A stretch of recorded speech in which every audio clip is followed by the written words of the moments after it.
Madam President, it's a pleasure to see you and a pleasure to see you in this role. Today, my country is running again for a seat as a non-permanent member of the Security Council for 2027-28 term. We do so at a time of unprecedented instability and upheaval. In Sudan and neighboring countries, we are witnessing the worst humanitarian catastrophe of our time.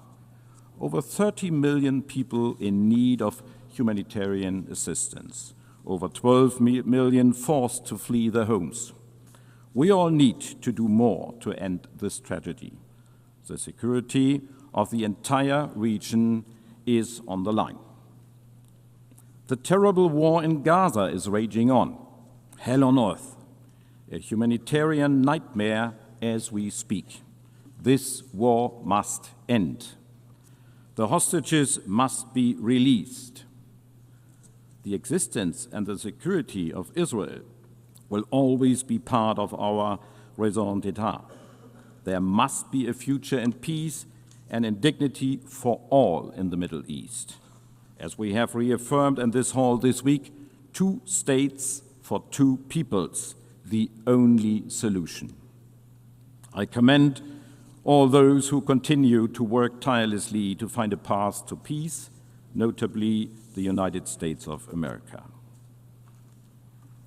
Excellencies, Iran has created and armed a network of malign proxy forces destabilizing the region. In addition, it has for many years been engaged in a nuclear program which goes far beyond any plausible civilian use.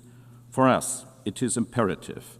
Iran must never acquire a nuclear weapon. Since Iran clearly does not comply with its obligations under the Joint Comprehensive Plan of Action agreed to in 2015, we had no choice but to trigger the snapback of sanctions. Following a clear vote by the Security Council yesterday, sanctions will be effective later today. But let me emphasize, we remain open to negotiations on a new agreement. Diplomacy can and should continue. And on my own continent in Europe, Russia is waging a war of aggression against its sovereign neighbor, Ukraine. A war that Ukraine did nothing to provoke. A war that demonstrates the disregard for the most fundamental of all rules of the UN Charter, that all member states shall refrain from use of force against territorial integrity of other state, a rule that permanent members of Security Council bear a particular responsibility to uphold.